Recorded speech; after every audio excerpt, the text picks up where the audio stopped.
Well, since we can't install a Windows Server operating system on ARM64, I'm running a Mac M3 here. We're just gonna, and we can't run Enterprise, Windows 11 Enterprise. I guess my only option is Windows 11 Home, so why not? Launching Parallels gives me the option to have it download and install automatically, and I'll go ahead and do that and fast forward. All right, I paused it for some time, and it's almost done downloading the image, and it should start kicking off the install all by itself. Okay, got done validating. Yep, we would like to use my camera and mic. Yep, that's fine. So it's setting up Windows 11 now, all by itself. I haven't done really anything else. You've seen what I've done. Pretty easy nowadays. All right, we'll let this go. Pause it and come back. Finishing up. Let's do a quick restart. See what happens. I'll be honest, I don't recall ever really using Windows 11 yet. Almost through the process here, I think. We'll find out, but just a moment. Still waiting. Oh, all right. We're getting somewhere now. I think. I don't know. We'll find out at some point. Maybe. Maybe not. Well, all right. So it's checking for updates now with some shapes. Whoa, I think we are getting somewhere. Yeah, that's fine. Yep, that's fine. Installation complete.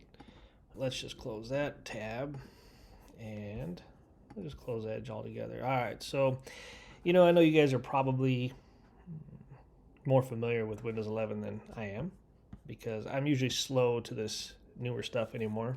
I tend to just use what we're doing at work with the office at the enterprise, and usually we're a little lagged behind, which is normal. Looks like it pulled over some folders that I have on the desktop here. So if I move that over, I got ISO and Davis Notes, okay. And we've got definitely a centered area here. Not sure why. I've seen it before in pictures, and I think when I played with it before. What is this?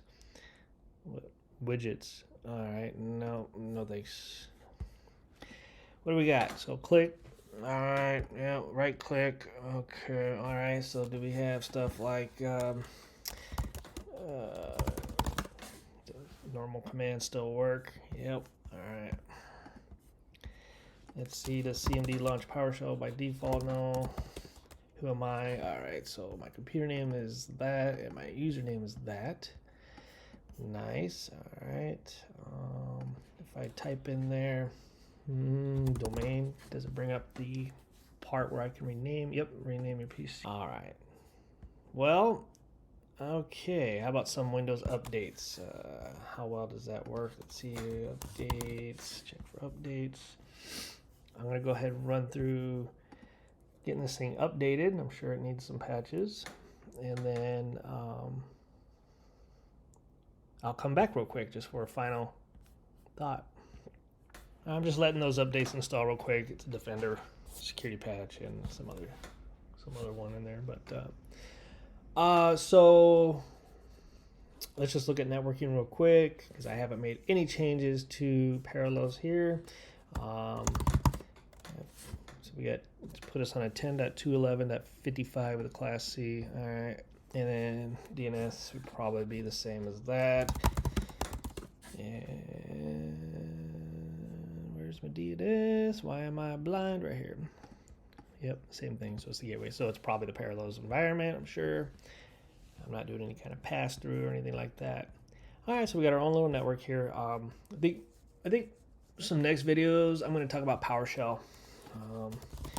It's been a while, and I think I have some things I can show. But anyways, if you made it through this video, thanks, and there's going to be more coming.